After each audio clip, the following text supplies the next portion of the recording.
Hello everyone.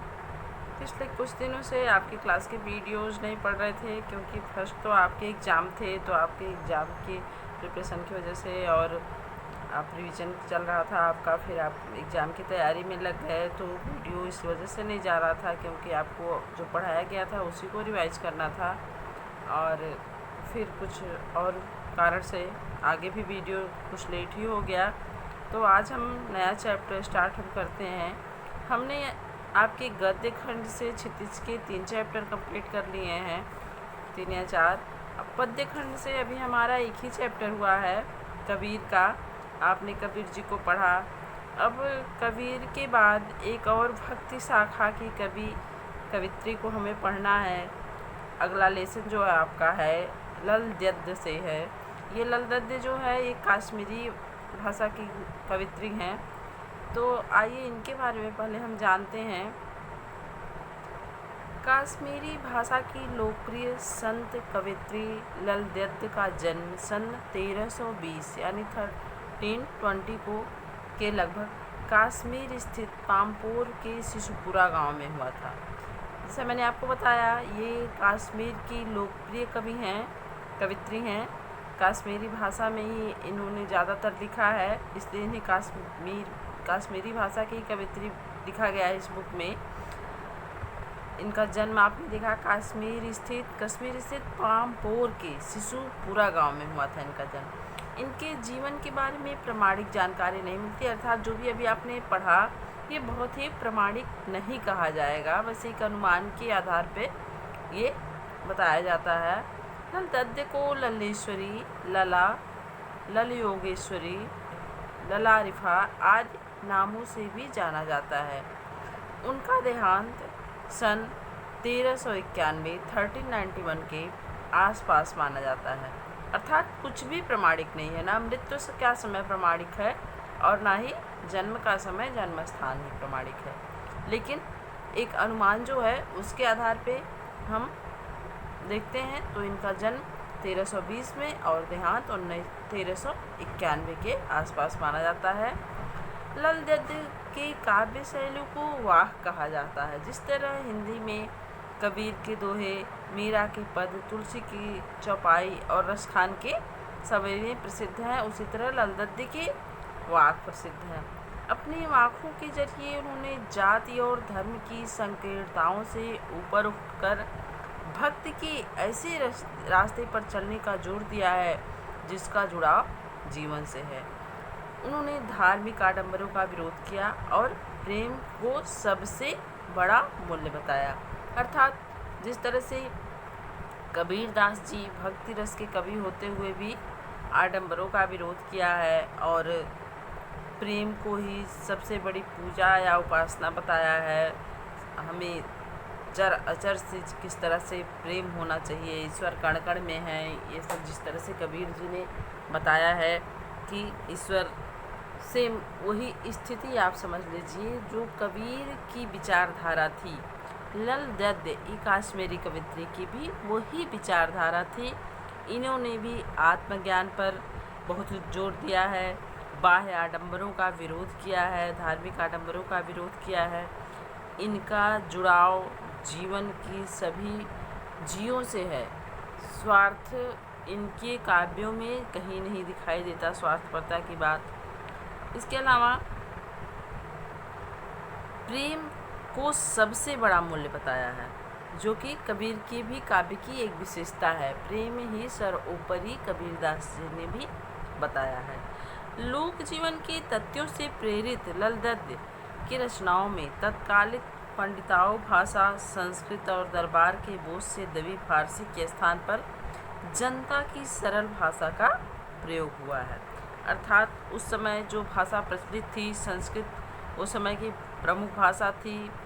पंडिताओं भाषा यानी जहाँ पढ़े लिखे लोग, ऊंचे लोग बैठते थे और राज दरबार में जब कवि लोग वहाँ बोलते थे तो उनकी भाषा में एक पंडिताओं यानी पांडित्य का दबाव होता था कि कुछ हम ऐसा न बोले कि जो हमारे सम्मान से कहीं हट के हो, ऐसा लगे कि सामान्य बोलचाल की कम पढ़े लिखे लोगों की भाषा बोल रहे हैं, ज्ञानी वाली भाषा नहीं बोल रहे हैं।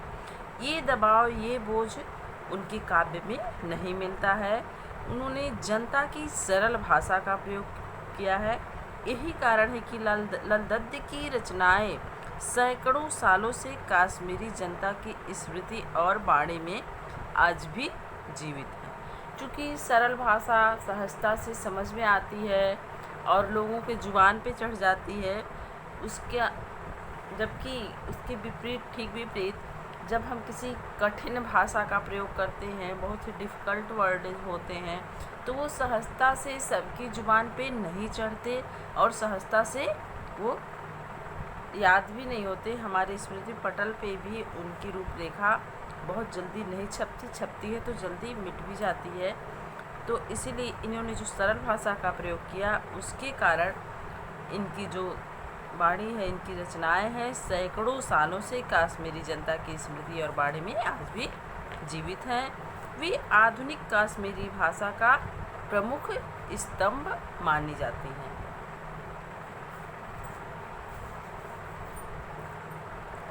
तो आपने ये लाल दत्त के बारे में जाना। अब हम देखते हैं इस काव्य में उन्होंने क्या लिखने का प्रयास किया है इस रचना में। तो विद्यार्थियों को भक्ति काल की व्यापक जन चेतना और उससे अखिल भारतीय स्वरूप से परिचित कराने के उद्देश्य से यहाँ लाल दत्त के 4 वाक्यों का हिंदी अनुवाद प्रस्तुत किया गया है। ये जो वाक्य हैं ये संस्कृत कश्मीरी भाषा में लिखे गए हैं, तो उनसे हम सभी को, पूरा देश उनसे परिचित हो। जो कश्मीरी नहीं समझते हैं वो भी उनके बारे में जाने, इसको ध्यान में रखते हुए इसका हिंदी अनुवाद वाक्य का हमारी पाठ्यपुस्तक में प्रस्तुत किया गया है। 4 भागों में है ये। पहले वाक्य में लाल दत्त ने ईश्वर प्राप्ति के लिए किए जाने वाले अपने प्रयासों की व्यर्थता की चर्चा की है। दूसरे में बाह्य आडंबरों का विरोध करते हुए यह कहा गया है कि अंतःकरण को संभावी होने पर ही मनुष्य की चेतना व्यापक हो सकती है। अर्थात हमें भीतर से, दिखावे में नहीं कि हम सबको बराबर देखते हैं, अंतःकरण से संभाव होना चाहिए, सबके लिए समान भाव, यानी संभावी यानी सबके लिए समान भाव। यह कैसे होना चाहिए? दिखाने के लिए नहीं, अंतःकरण से, हमारे हृदय से होनी चाहिए संभावना होने मनुष्य की। और संभावी होने पर हमारी चेतना कैसे व्यापक हो सकती है, यह इस काव्य में बताया गया है। दूसरे काव्य शब्दों में इसे माया जाल में कम से कम लिप्त होना चाहिए। अर्थात इसको अगर हम दूसरे शब्दों में समझना चाहें तो क्या कहा जाएगा? हमें मोह माया से परे हटना चाहिए, या बहुत ही कम मतलब रखना चाहिए, या मोह माया में कम लिप्त होना चाहिए, क्योंकि यही सारे बुराइयों की जड़ होती है। मोह माया जो होती है, सारी बुराइयां इन्हीं से उत्पन्न होती हैं। अगर हम किसी के प्रति ज़्यादा मोह रखते हैं तो वह सब स्वार्थ को उत्पन्न करता है, ज़्यादा ममता अगर है, और माया हमें हर बुराइयों की तरफ खींचती है। हमारे पास नहीं है तो उसे किस तरह से हमें पा लेना है, उसके लिए गलत रास्ता चुनना हुआ, चोरी करना हुआ, बेईमानी करना हुआ किसी भी ढंग से, तो ये मोह माया जो सारी दुर्गुणों की जड़ है, इसमें बहुत कम लिप्त होने के लिए उन्होंने अपनी इस दूसरे में काव्य में संदेश दिया है। तीसरे वाक्य में कवित्री ने आत्मलोचन यानी आत्मनिरीक्षण, अपने आप का, स्वयं का परीक्षण किया है और उसके द्वारा हमें समझाया है कि हमें किस तरह से आत्मविवेचना करनी चाहिए, आत्मालोचना करनी चाहिए। मतलब अगर हमारे अंदर कोई बुराई है या कोई दुर्गुण है या हमने कुछ भी गलत किया है, तो हमको उसको आत्मलोचन यानी अपनी आलोचना करने में हमें ज़रा भी संकोच नहीं करना चाहिए। हम अगर आत्मनिरीक्षण करते हैं और पाते हैं कि हम गलत हैं, तो हमें आत्मालोचन यानी अपनी आलोचना करने में कोई संकोच नहीं होना चाहिए। इससे क्या होता है कि हमारे अंदर की जो दुर्गुण है, जो बुराइयां हैं, हमारे हृदय में जो विकार हैं, वह बाहर हो जाते हैं। ये समझाने का प्रयास अपने तीसरे वाक्य में कवित्री ने किया है। वाक में कवित्री ने आत्मलोचना की अभिव्यक्ति की है। आत्मलोचन की अभिव्यक्ति दर्शाया है कि किस तरह से हमें अपने आप की आलोचना करने में भी कोई संकोच नहीं करना चाहिए। वे अनुभव करती हैं कि भव सागर से पार जाने के लिए सद्कर्म ही सहायक होते हैं। भव सागर यानी ये सांसारिक मोह माया, या आप यूँ कह दीजिए कि इस संसार को छोड़कर जब हम जाते हैं, ईश्वर को जब हमें प्राप्त करना होता है तो हमें क्या करना होता है? भव सागर प्यार करना होता है, यानी इस संसार को छोड़ना होता है। तो उसके लिए हमारे पास क्या होने चाहिए? सत्कर्म होने चाहिए, क्योंकि वही हमें इस भव सागर से, इस जंजाल से बाहर निकालने में सहायक होते हैं। भेदभाव का विरोध और ईश्वर की सर्वव्यापकता का बोध चौथे वाक में है। चौथे वाक में कवित्री ने क्या समझाने का प्रयास किया है? कबीरदास जी की तरह इन्होंने भेदभाव का विरोध किया है। ऊंच नीच, छोटा बड़ा, जाति धर्म के आधार पे जो विभाजन, इस तरह की बातों का इन्होंने पूरी तरह विरोध किया है और ईश्वर की सर्वव्यापकता का बोध कराया है इस चौथे वाक में। ईश्वर की सर्वव्यापकता यानी ईश्वर सर्वव्यापी है, कण कण में व्याप्त है। जैसे आपने कबीर को पढ़ा था कि खोजी हो तो तुरंत मिली है, पल भर की तलाश में। आपने कबीर में पढ़ा था कि हमारे अंदर अगर हम हृदय से खोजते हैं तो तुरंत ही ईश्वर हमें प्राप्त होता है। कैसे प्राप्त होता है? क्योंकि ईश्वर तो हर जगह विद्यमान है, तो तुरंत ही आपके पास आ जाता है। बस आपको खोजने का आपका नज़रिया होना चाहिए, आपको उन्हें देख पाने की क्षमता होनी चाहिए। अगर हम आत्मज्ञान को पा लेते हैं तो ईश्वर को भी पा लेते हैं। वही बात सीधे तरीके से वाक में कवित्री ललदत्त ने भी कहा है। ललदत्त ने आत्मज्ञान को ही सच्चा माना है, अर्थात अगर हम आत्मा को जान लेंगे तो हम ईश्वर को भी जान लेंगे। प्रस्तुत वाकों के अनुसार वाकों का अनुवाद मीराकांत ने किया है। ये जो काश्मीरी में की गई रचना है ललदत्त की, ये अनुवाद करके जो हमारी पुस्तक में हमारे समक्ष लाई गई है, ये इसको मीराकांत ने अनुवादित किया है काश्मीरी से हिंदी में। इसको मीराकांत ने हमारे लिए उपलब्ध कराया है। तो आइए अब देखते हैं वाक ललदत्त जी का। तो ये वाक का मतलब होता है वाणी, शब्द या कथन, लेकिन यहाँ पे वाक किसे कहा जाता है? ये 4 पंक्तियों की काश्मीरी गेय पद्य की एक रचना होती है, इसी को वाक बोलते हैं। यह काश्मीरी लोग अक्सर गाते हैं, गाने के धुन पे इसको गाते हैं। यह जैसे हमारे हैं, भी मैंने शुरू में आपको बताया, चौपाई, दोहे, छंद हिंदी के, उसी तरह ये वाक भी है जो कि काश्मीरी पद्य गेय पद्य है। तो अब हम वाक के बारे में पढ़ते हैं। पहला वाक है, रस्सी कच्चे धागे की खींच रही मैं नाव, जाने कब सुन मेरी पुकार, करे देव भव सागर प्यार, पानी टपके कच्चे सकोरे, व्यर्थ प्रयास हो रहे मेरे, जी में उठती रह हो, घर जाने की चाह है घेरे।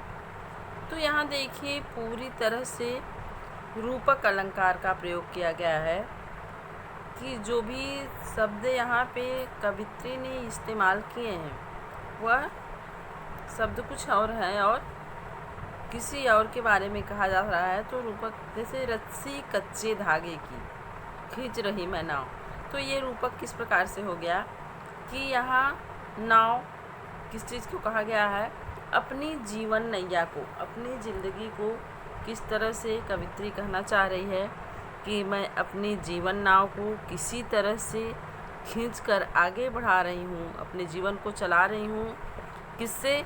रस्सी कच्चे धागे की। रस्सी कच्चे धागे का मतलब यहाँ सांसों से है, तो ये रूपक है। रस्सी सीधे सीधे अगर यहाँ पे ये कहा जाता है कि ये जो मेरी सांसें हैं ये कच्चे धागे के समान है, तो यहाँ उपमा होता, लेकिन रस्सी कच्चे धागे के यहाँ सीधे उसी की बात की गई है, तो ये रूपक आपका हो जाएगा।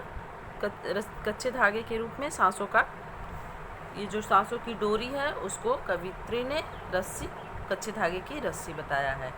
तो कवित्री यहाँ कहना चाह रही हैं कि मैं अपनी जीवन रूपी नाव को किसी प्रकार से सांसों की डोर से खींच रही हूँ। वो डोर कैसी है? कच्चे धागे की है, यानी सांसों का कोई भरोसा नहीं होता है, कब टूट जाएंगी कब रुक जाएंगी। जैसे कोई कच्चा धागा होता है, उसके सहारे अगर आप किसी चीज़ को खींचते हैं तो वो धागा कब टूट जाएगा, वो डोरी कब टूट जाएगी जो कच्चे धागे से निर्मित है, उसका कोई विश्वास नहीं होता, क्योंकि वो स्वभाव से ही कमज़ोर होता है। तो यहाँ पे कवित्री की सांसों की भी वही हालत है। कवित्री की सांसें टूट रही हैं, लेकिन उसी के सहारे वह अपनी जीवन नाव को आगे बढ़ाती जा रही है, खींच रही है, क्योंकि उसे विश्वास है कि पता नहीं कब प्रभु मेरी पुकार सुन लेंगे और हमें इस भवसागर से, इस संसार से उस संसार में ले जाएंगे, यानी अपने पास बुलाएंगे, यानी ईश्वर से उसका मिलन होगा। तो इस ईश्वर मिलन की लालसा से की वजह से कवित्री अपने जीवन की नाव की सांसों की डोर से धीरे धीरे खींच रही है।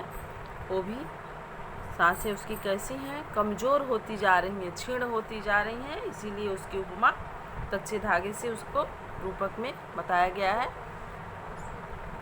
पानी टपके कच्चे सकोरे, व्यर्थ प्रयास हो रहे मेरे।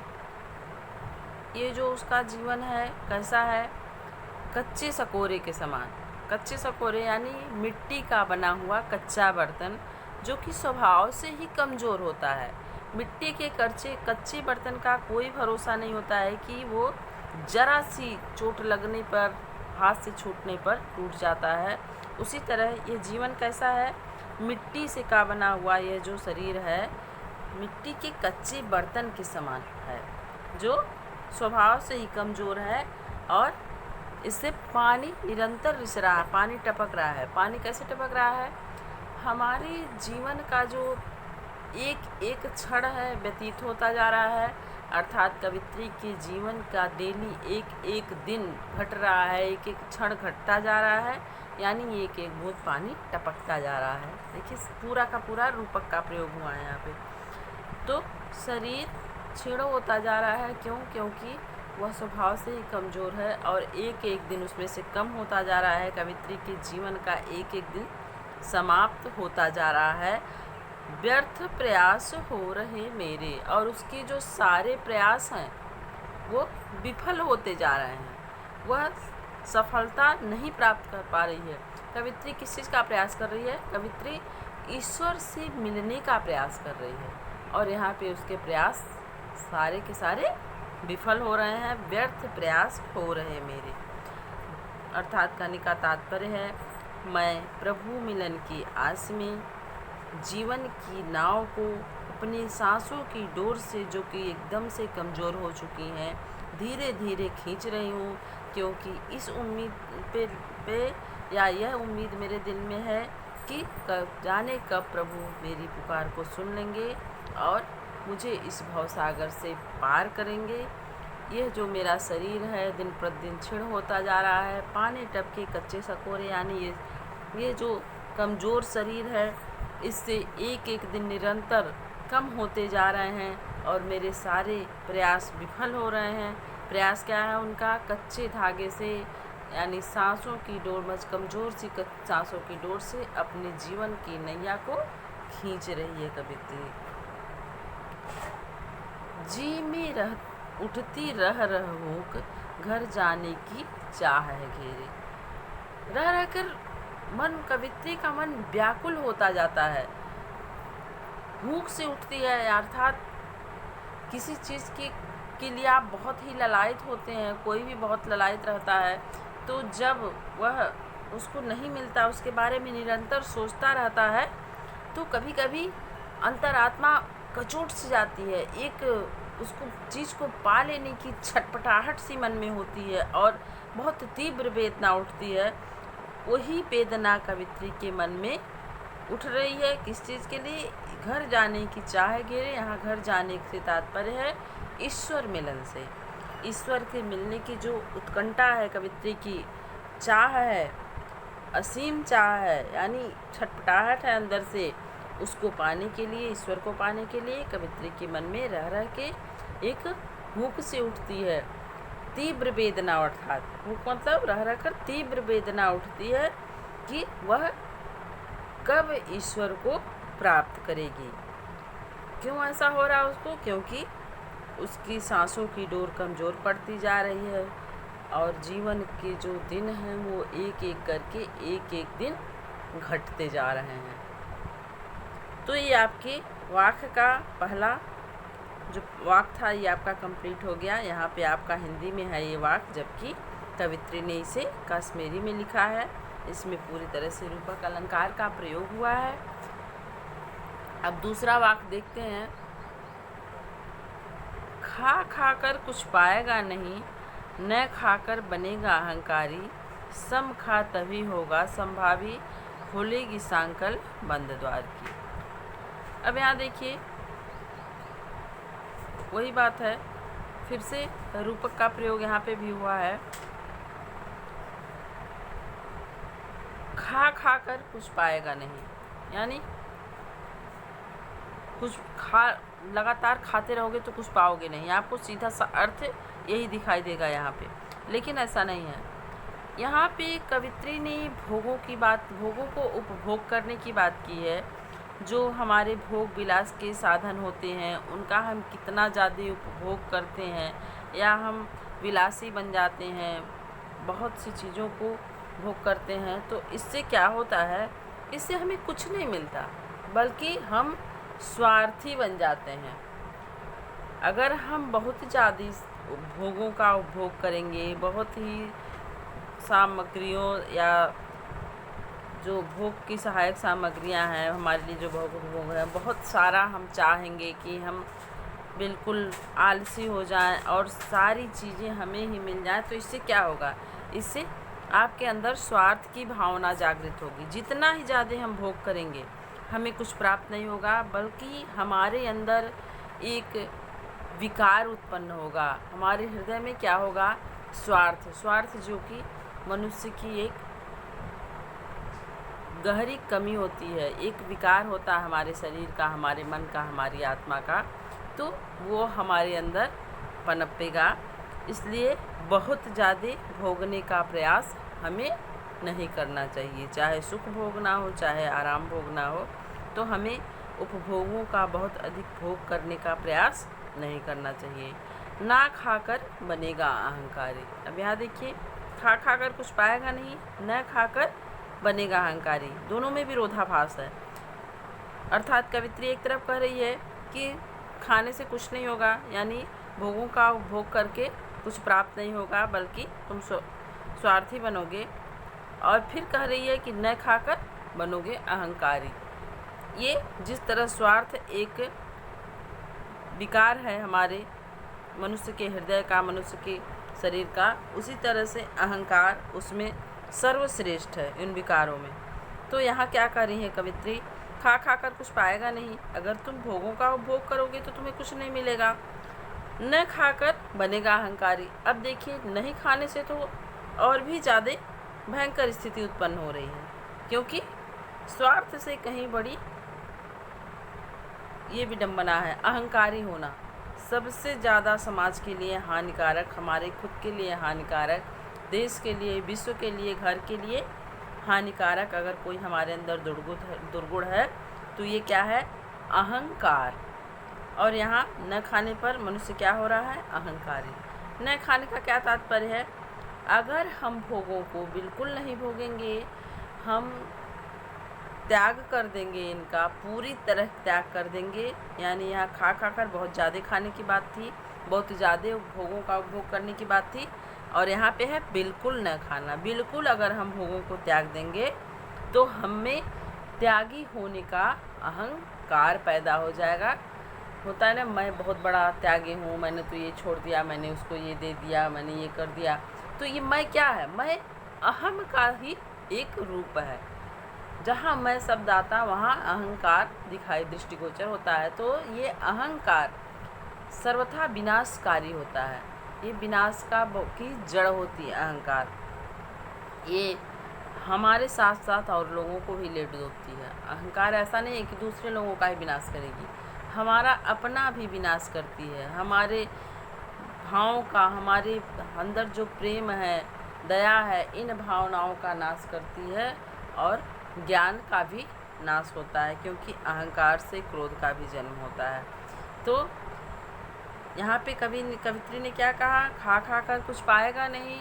अगर बहुत ज़्यादा भोगों का उपभोग करेगा तो भी कुछ नहीं मिलेगा, क्योंकि उससे तुम स्वार्थी बनोगे। और अगर बिल्कुल भोगों का त्याग कर दोगे तो तुम त्यागी होने के अहम में डूब जाओगे, घमंड तुम्हारे अंदर आ जाएगा और अहंकारी बन जाओगे, जो कि उससे भी ज़्यादा भयानक स्थिति होगी, स्वार्थी बनने से भी ज़्यादा, त्यागी होने का अहंकार उत्पन्न होने पर, क्योंकि अहंकार सर्वथा विनाशकारी होता है। मैं बड़ा, इसमें समाज, देश, विश्व, स्वयं, परिवार सबकी हानि होती है, इसलिए अहम नहीं करना चाहिए, ये कवित्री बता रही हैं। सम खा तभी होगा समभावी। अब यहाँ देखिए आ गई बात, दोनों का निचोड़ आपको मिल गया। यहाँ आप में विरोध पैदा हुआ, आपने देखा कि क्यों, क्या कहना चाह रही कवित्री कि खा खा कर कुछ पाएगा नहीं, न खाकर बनेगा अहंकारी। तो कवित्री ने यहाँ आपको जवाब दे दिया, इसका आपकी उलझन नहीं समाप्त हो जाएगी। सम खा तभी होगा संभावी, अर्थात पूरी तरह त्याग भी नहीं करो कि त्यागी होने का अहंकार बन जाए, और इतना भी न खाओ कि तुम स्वार्थी हो जाओ, किसी और के लिए न सो। सम खा यानी सम, बराबर, दोनों में बराबर का त्याग और भोग, दोनों में समानता को अपनाओ, यानी दोनों में के बीच का रास्ता। भोग करो लेकिन त्याग रूपी भोग करो, यानी त्याग के साथ भोग करो, कुछ त्याग करो कुछ भोग करो। इतना त्याग मत करो कि अहंकारी बन जाओ, इतना भोग मत करो कि स्वार्थी बन जाओ।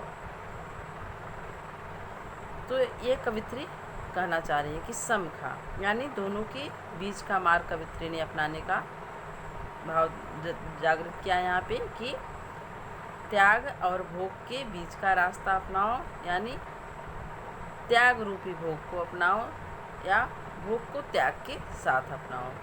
खुलेगी स्वांकल बंद द्वार की।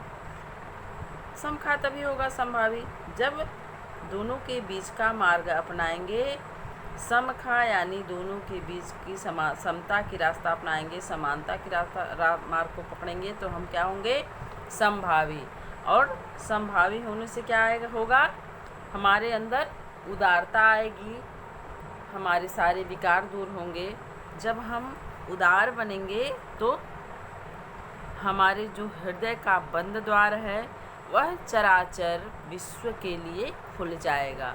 सभी जीवों के लिए हम संभाव रखेंगे, सब, तो हमारा हृदय उदार होगा, और उदारता से हमारे हृदय के जो बंद द्वार हैं वो सभी चराचर विश्व के लिए खुल जाएंगे, और हम सबको समान रूप से देखेंगे।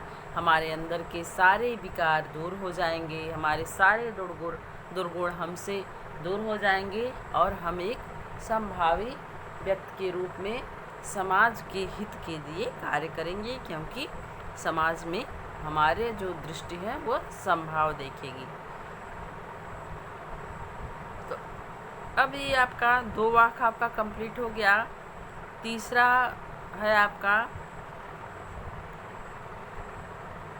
आई सीधी राह से गई न सीधी राह, सुसुम सेतु पर खड़ी थी बीत गया दिन आ। यहाँ कवित्री क्या कह रही है, कवित्री यहाँ पे पश्चाताप की भावना, यहाँ देखिए मैंने जो 2 लाइनें पढ़ी लास्ट में, ये शब्द है आ से क्या, कवि को पश्चाताप हो रहा है, बहुत दुख हो रहा है अपने कर्मों पे, अपने कार्यों पे, अपने जीवन पे। मैंने क्या कर दिया, अपने समय को गंवाया है। जो भी पश्चाताप की भावना यहाँ कवि की दिखाई दे रही है कि आई सीधी राह से तो मैं आ गई, अर्थात ईश्वर ने मुझे सहज भाव से इस धरती पे भेजा, परंतु गई न सीधी राह, क्योंकि मैं सीधी राह पे चल नहीं पाई। सीधी राह यानी भक्ति मार्ग की राह को छोड़कर, भक्ति मार्ग की सीढ़ी को छोड़कर मैं सुषुम सेतु पर खड़ी थी, बीत गया दिन। सुषुम सेतु यानी जो हठ योग की प्रमुख 3 नाड़ियाँ होती हैं, उसमें सुषुम्ना नाड़ी एक मुख्य नाड़ी होती है उन तीनों नाड़ियों में से, तो उसकी चर्चा कर रही हैं। कवित्री ने हठ योग के माध्यम से, हठ योग का सेतु बनाकर, पुल बनाकर ईश्वर को प्राप्त करना चाहा कि मैं हठ योग के माध्यम से ईश्वर का, हठ योग का पुल बनाकर उसके माध्यम से मैं ईश्वर तक पहुंचूंगी। उस हठ योग यानी उस कुंडलिनी जागृत करके डायरेक्ट ईश्वर तक पहुंचकर ईश्वर का साक्षात्कार करूंगी। तो यहाँ कवित्री ने सुषुम सेतु यानी उस कुंडलिनी जागरण को ईश्वर प्राप्ति के लिए एक पुल के समान समझा कि मैं सुषुम सेतु पर खड़ी थी, यानी उस पुल पे मैं खड़ी हो गई, कुंडलिनी जागृत करने वाले पुल पे, कि मैं साक्षात्कार करूंगी ईश्वर का इस मार्ग से। और बीत गया दिन, लेकिन पूरा दिन बीत गया, मैं ईश्वर का साक्षात्कार नहीं कर पाई। यहाँ दिन से तात्पर्य जीवन से है कि मैं इसके चक्कर में पूरा जीवन मैंने गंवा दिया। कुंडलिनी जागरण और हठ योग के चक्कर में सुषुम्ना नाड़ी जागृत करती रही, कुंडलिनी जागृत करती रही। मैंने अगर भक्ति मार्ग का सरल मार्ग अपनाया होता, भक्ति की सीढ़ी पर चढ़ी होती, तो शायद मुझे ईश्वर प्राप्त हो गया होता। लेकिन मैंने ये जो टेढ़ा मार्ग अपनाया, कुंडलिनी का, सुषुम्ना नाड़ी जागृत करने का, इसी में मेरा जीवन व्यतीत हो गया। यहाँ पे कवित्री का पश्चाताप साफ साफ दिखाई दे रहा है। जेब टटोली कौड़ी न पाई, माझी को तू क्या उतराई। यहाँ जो बात हुई है कि करे देव भवसागर प्यार, ईश्वर हमें भवसागर से पार करेंगे।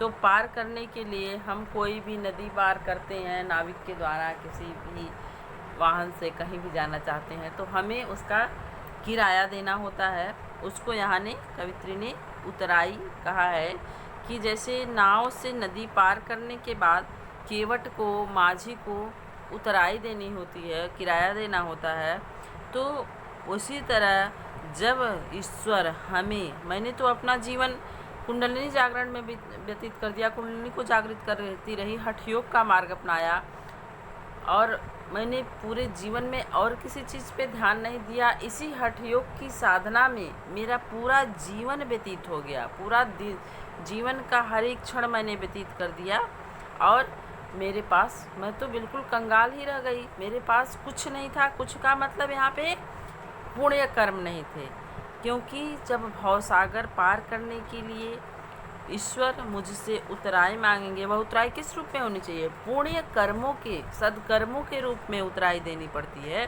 तो मेरे पास तो कोई सत्कर्म ही नहीं है, क्योंकि मेरा जीवन तो हठ योग में व्यतीत हो गया, और मैंने इस पे ध्यान ही नहीं दिया कि सदकर्म क्या है, पाप क्या है, पुण्य क्या है।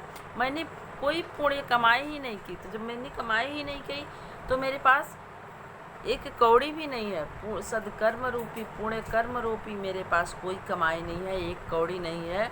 जब मैंने आत्म निरीक्षण किया, आत्मलोचना की, यहाँ पे कवित्री पश्चाताप की भावना में अपनी आलोचना कर रही है।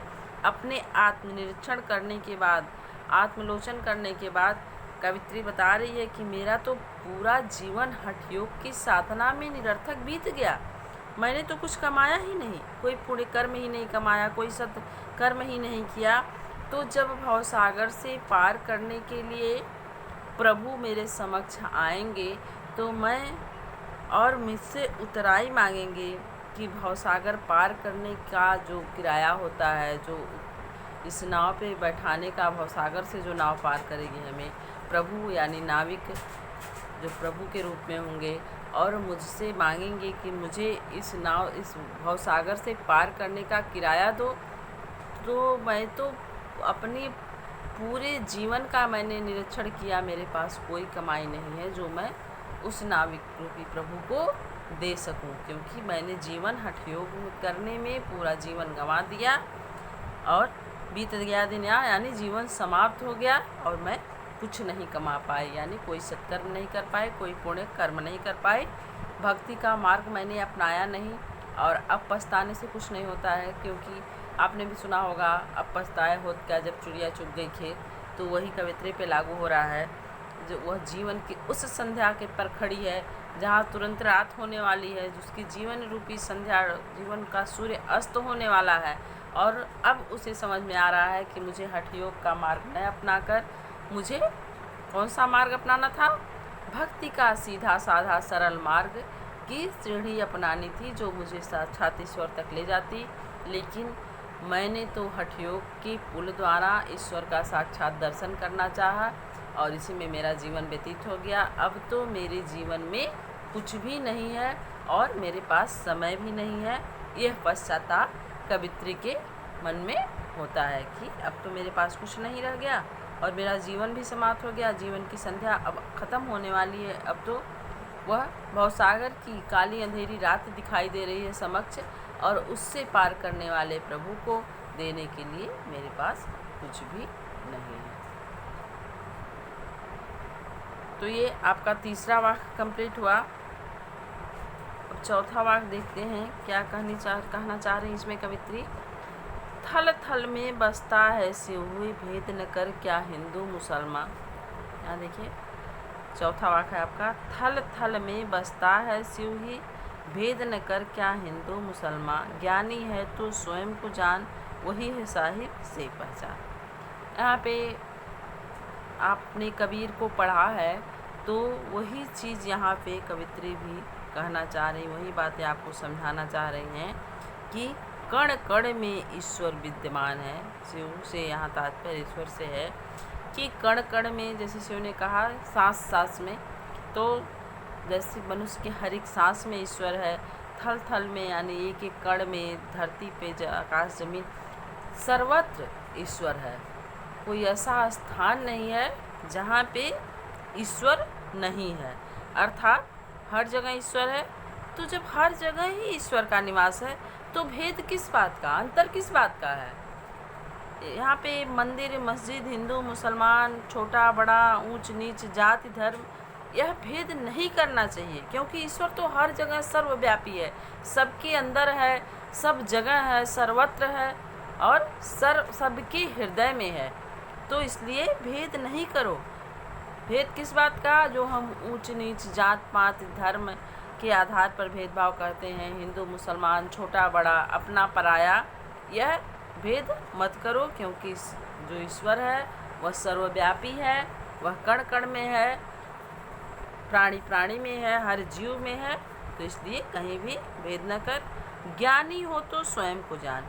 यहाँ आत्मज्ञान की बात कवित्री ने की है कि अगर हमें ज्ञान प्राप्त करना है, हम ज्ञानी हैं, तो पहले हम स्वयं को जानें, आत्मा क्या है, हम अपनी आत्मा को पहचानें, अपने आप को जानें।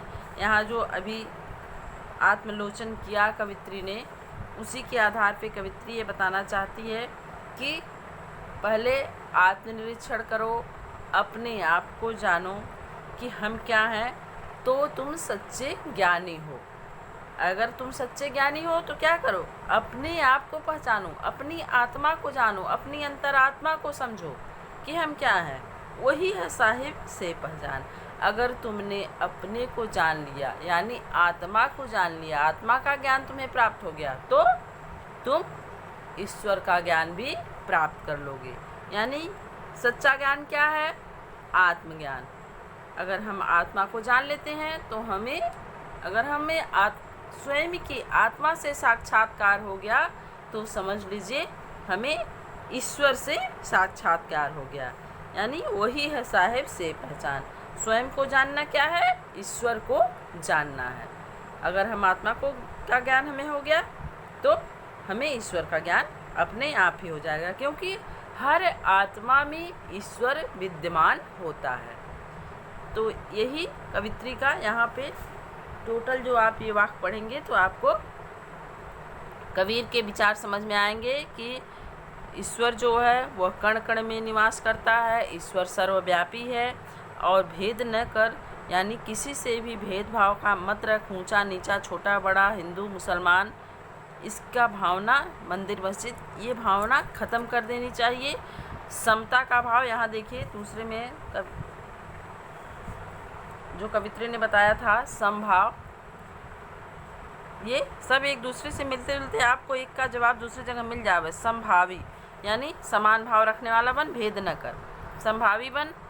और ज्ञानी है, अगर तुम्हें यह घमंड है कि तुम ज्ञानी हो तो क्या करो, स्वयं को जानो, आत्मज्ञान प्राप्त करो। अगर तुम्हें अपनी आत्मा का ज्ञान हो जाता है तो ईश्वर को तुम स्वयं ही जान लोगे।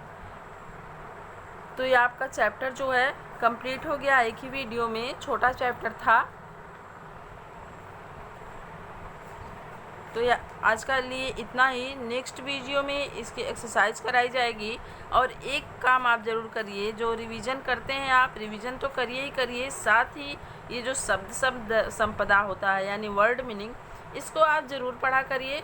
इससे आपको काफ़ी मदद मिलेगी इसको समझने में, काव्य को समझने में। इसलिए आप ये शब्द संपदा डेली जो भी चैप्टर पढ़ाया जाता है उसका पढ़ लिया करिए, तो ये आपके लिए बहुत ही लाभदायक होगा।